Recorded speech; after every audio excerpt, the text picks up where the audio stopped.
Hello and welcome back to Frogboy X1 Gaming. I'm Andrew, and today I wanted to do another follow-up video to the one that I just uploaded earlier about the Nvidia GPUs being trash without DLSS.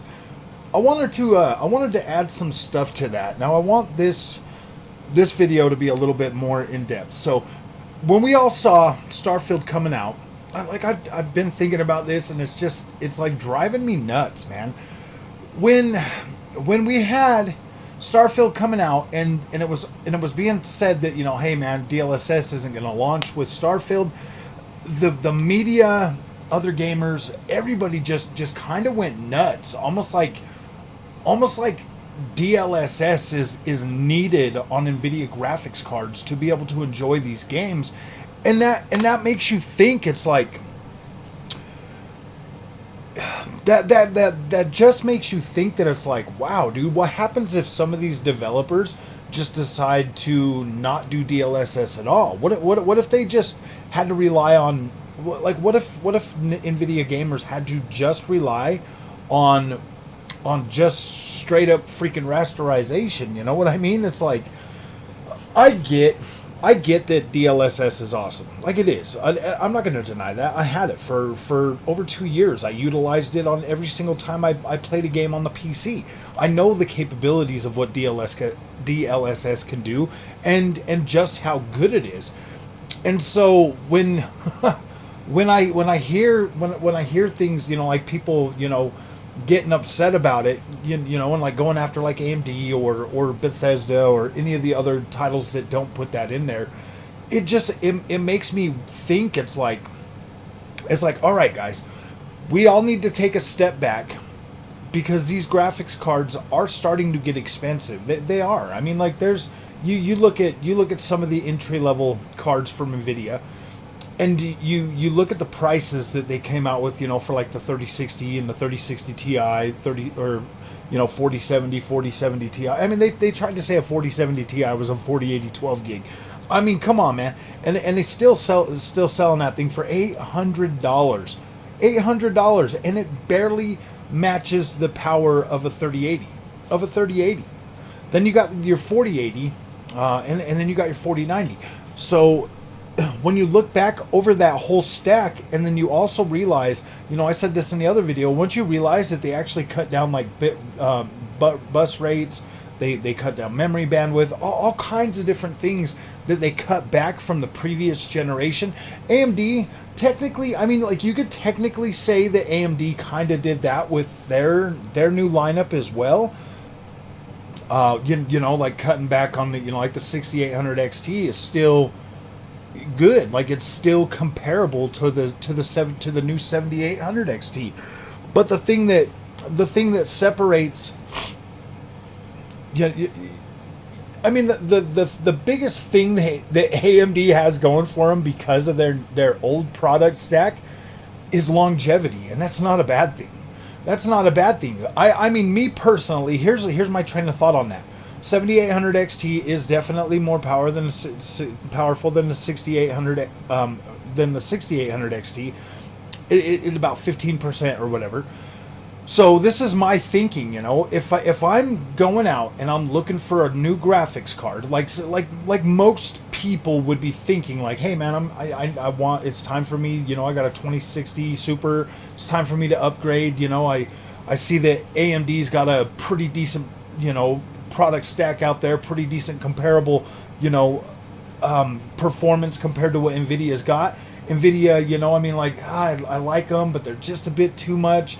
I can get more power if I just go with AMD. Why would you buy an older generation card when you can get the newer generation card that is clearly... See, here's the thing with AMD. They age better over time. They're like fine wine. The drivers get better, they get more performance, they start to get better, they have a little bit longer longevity out of them and stuff. So my thinking on that would be is like, wow, dude, why not just buy the newest card? If, like, that's my thing. That's the way I would be going forward. Like, I will always buy the newest card. I would not go out of my way to buy an old card. Nope, I would just go straight forward. And that's the thinking, I mean, if somebody's out there and they are ready to upgrade their graphics card. I would never recommend going with an older with an older generation. I mean, unless you're looking at used market, you know, to save even more money. But like buying something new, MSRP, like if the old one's $50 less than the new one, get the new one. Spend the extra $50. You're gonna have a longer. See, I used to. So my biggest thing was phones. My biggest thing was phones. I used to upgrade every single year, like regardless. I upgraded every single year.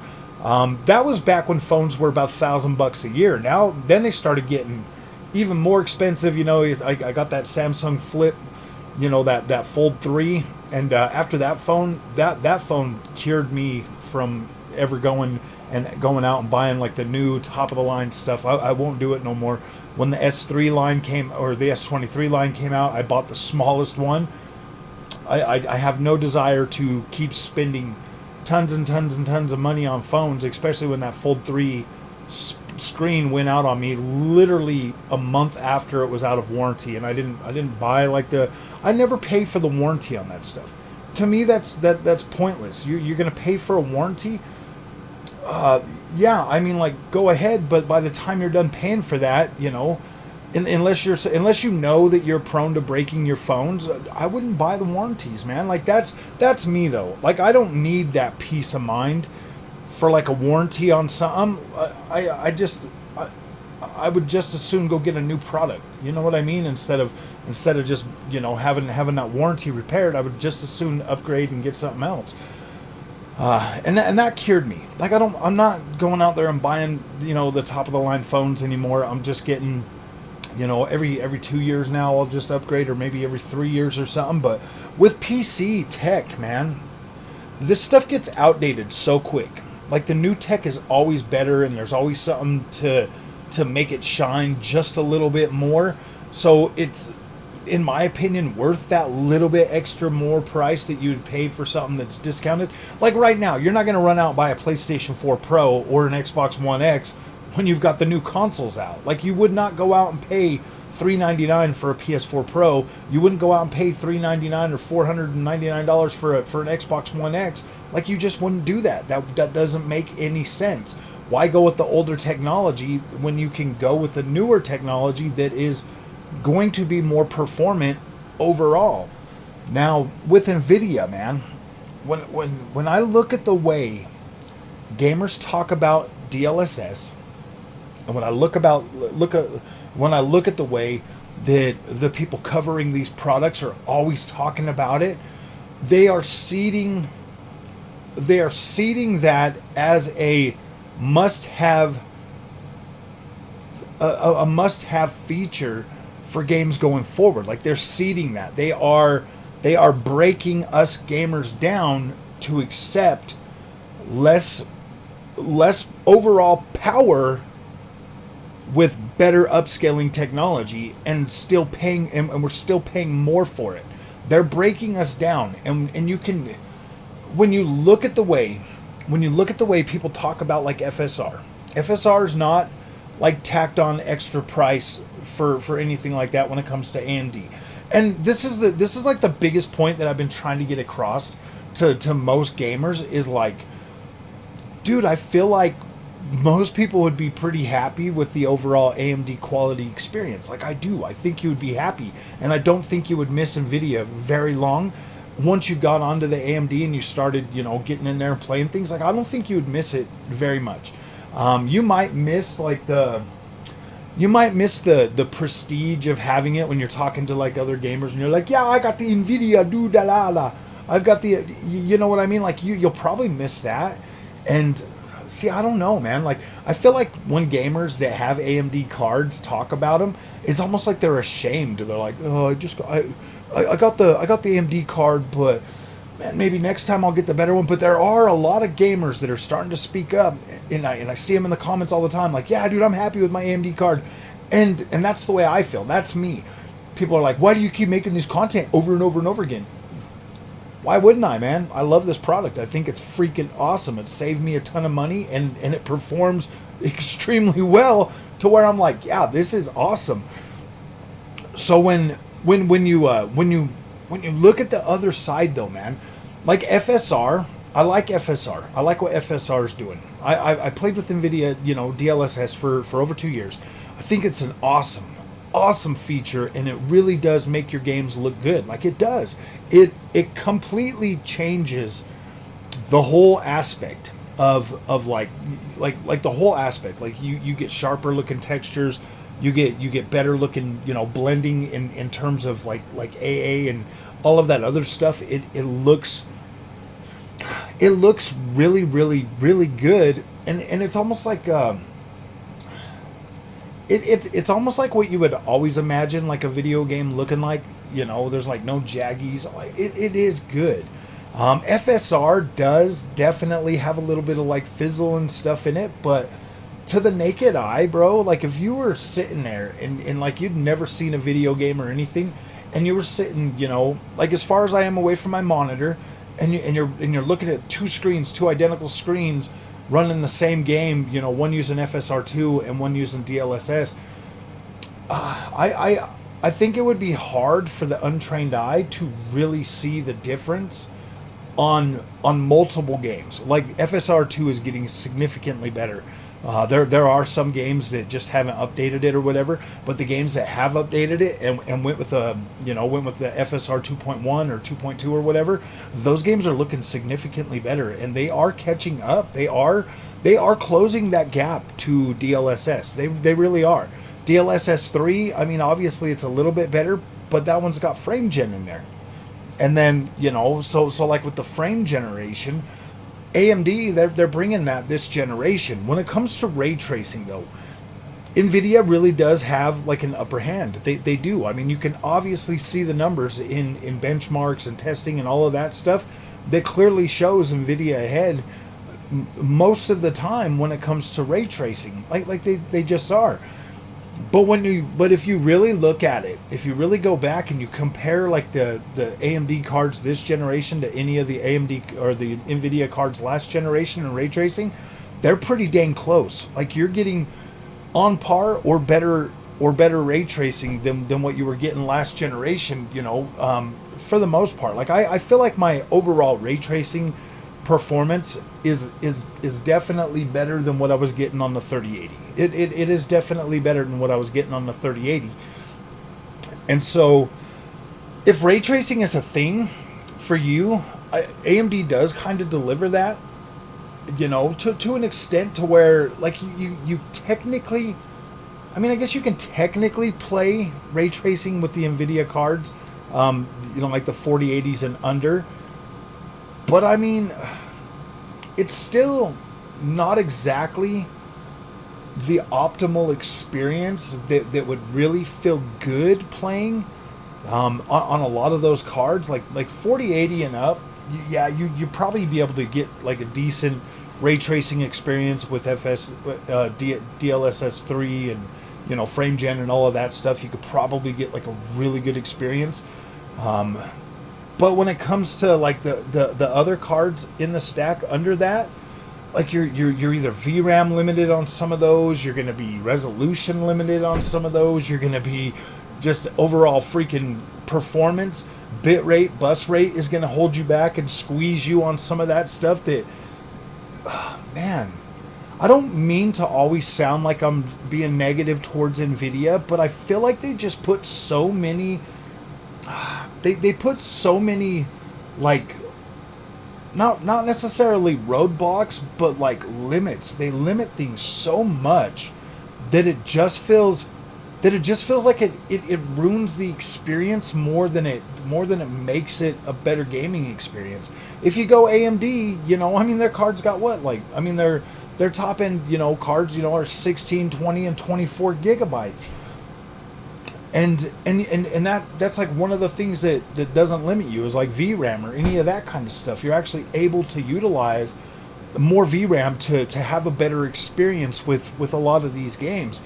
Now, that last video, I mean, dude, it was kind of incoherent, man, because I'd been thinking about stuff, and then like I was dealing with some other stuff, and you know, like today's my daughter's birthday, we gave her presents and stuff, so I just wanted to do like an update to that first video, because it it was all, by the time this is done, it should be all the way uploaded, and I just wanted to have a follow-up ready so that you guys can understand that, because the next part of this video that we're going to get into right now is our expectations of gaming visual quality going forward. And is it really to a point where these graphic card makers cannot deliver us powerful enough hardware to run our games at native resolution at 4K or 1440p or any of that stuff without having to utilize these upscalers? Are developers confident enough in their work to create games that don't have to rely on upscalers for them to run good? I mean, it's one of those, it's almost like a catch-22, man. Like, here's the thing. Most of us gamers, at least us gamers that actually do want to buy the games, play the games, enjoy the games, stuff like that, we have so many tools at our disposal now because of these new upscalers and because of, like frame generation and all of this stuff, that we are in a position now to where we can fully utilize all of these tools to provide the image quality and performance that we actually want and desire out of these games. I'll tell you what, since I've been using this FSR2 and I've been playing around with some of these games and actually, letting myself, jump on the 4K screen and play some of these games, I'm actually freaking pretty quite satisfied with the overall implementation of FSR2, at least on a lot of these newer games that I've been playing. It's not bad. Like, I'll get into some of them, like Hogwarts Legacy or something, and I'll turn the camera and you'll kind of see like the vegetation kind of fizzle out or whatever, or start getting a little fizzly. And at first, when I was here's the thing. At first, when I was looking at that, I was like, because the first time I saw that, I was on the Nvidia card using the DLSS and the FSR, and I was checking that out. Trying to be like, yeah, I don't like FSR, like doing the whole, like beating my hands against my chest because I had Nvidia or whatever. And now that I have AMD and that's my option, and I'm looking at that, and I'm playing around with that, and I'm like, just running through the area, playing the game, not really like sitting there panning the camera to make myself see it, but actually playing the game. I don't notice it while I'm playing the game. Like, if I'm not looking for it, I don't notice it. And that's the thing that most gamers, once you get into a game, here's the thing. Once you jump into the game and you start playing it, that's usually the main time where you're just like, whoa, and you're looking around and you're looking at things and you're studying the image quality and you're looking at like, whoa, man, that's the time that it's either blowing you away or you're just like, ooh, man, I don't know. There's been a lot of games that I'll load up and like visual wise, I'm just like, oh gosh, I don't know about this game. It doesn't look that great. But then I'll start playing it and I'll play the game and the gameplay is incredible. So I'm like, yeah, this is cool.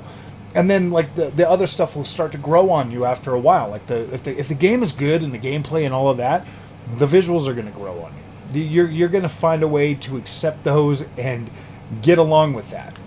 But if the visuals are great and the gameplay is not that great, then you are going to depend heavily on like the overall image quality, being able to provide enough substance for you to want to continue playing that game. Like, I've had games like that too, and then I've had games that are just like the perfect mix.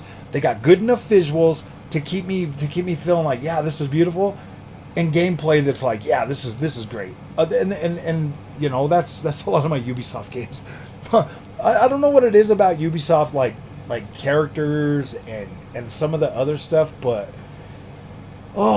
their worlds are beautiful, yet kind of toned down, a little bit, just in terms of, they're not like overly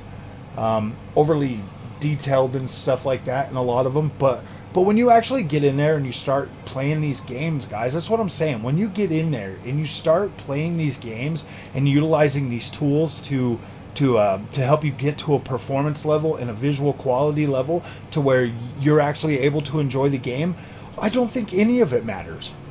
And I mean, like, I don't think any of it matters. I don't think that DLSS matters more than FSR. I don't think checkerboard rendering matters any more than either one of them. I feel like they're all tools designed to help us, picky little monsters, enjoy our video games and eat our cake too with our performance. And that's the main thing. That's like the main theme of these last two videos is like, I don't, at the end of the day, guys, I don't think it matters. Like, I don't really think it matters. When I hear like people always can criticize an AMD, like, and wanting them to like drop their prices for this or that reason to try to make the Nvidia cards look a little bit more appealing or whatever, man, to me the Nvidia cards, they've lost that overall shine due to the fact of and it's all Nvidia's fault, you know, for me, by limiting my 3080 card that should have been able to really push, you know, and do better. If it would have just had like 16 gigs of VRAM, I would still have that 3080 right now. Like, I wouldn't have upgraded. But they put these limitations in there that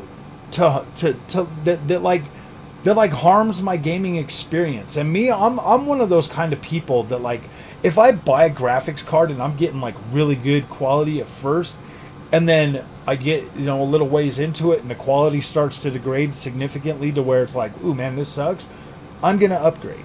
Like, I'm that person that, like, if I get into, you know, a couple more years in the 7900 XT, I'm starting to see that, you know, like my image quality is going down and my FPS starts to go down, you know, consistently, I will upgrade.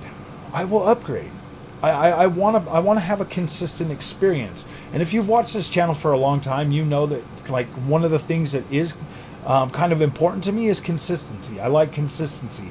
I want to be able to get a game and have it be consistent. And I'm not talking about like one-offs, you know, like you download Phantom Liberty and all of a sudden it like destroys my graphics card. I just won't. I would just assume play it on the Xbox, you know, or play it without ray tracing or lower the settings. I'm not talking about one-off games like that are going to be designed to be heavy. I'm talking about the average everyday AAA experience and all the other stuff that goes with it. Those games, as long as that stays consistent from game to game to game, I'm happy. Like, I would be satisfied with my 7900 XT for as long as it can do that. When it comes to like those outlier games, though, man, like I'm to a point right now where like I want to experience those, but I don't know if I'm to the point yet, PC wise, that I would go out and upgrade my system to play that one game. You know what I mean? Like, I had enough reason to get the 7900 XT, and Starfield being exclusive to AMD was that icing on the top. It was like, yeah, we're going to do this. So, all right, my friends, I just wanted to touch back. I just wanted to do a part 2 of this video to help you guys understand that, like, look, we're not going to just openly criticize Nvidia all the time. Like, we're not going to do that. And we're not going to fanboy for AMD. Like, I like AMD. I think they're awesome, and I think I don't think they get enough credit for what they do get right. I feel like there's always somebody out there trying to nag them and hold them back and it doesn't seem fair, man. If we're being honest, and we're all video gamers, and gaming is what we care about, AMD has a very strong, I would say they have a very strong offering. It used to be, we just want AMD to compete. We just want AMD to compete. And now they're competing. They're getting very close to what Nvidia is doing. Like they are. This 7900 XT is extremely close to what I'm seeing out there benchmark wise. When I'm looking at like the overall image quality and everything that I've gotten from this card on all these games, yeah, this is competing, man. Like, this feels like a significant upgrade from that 3080. It really does. Like, it feels like it's such a significant upgrade that I'm just like, I'm blown away most of the time. I'm like, wow, this is absolutely incredible how good this is. So, all right, my friends, I will let you go. Thank you for watching. I'm uploading my whole playthrough for Mortal Kombat 1. Ran through that on the Xbox One, so I hope that if you are one of those people that want to see the overall story but don't want to have to pay $100 for the game, I'm uploading that for you, man. So, all right, guys, we'll see you guys in the next one. Thank you for watching. We'll see you guys.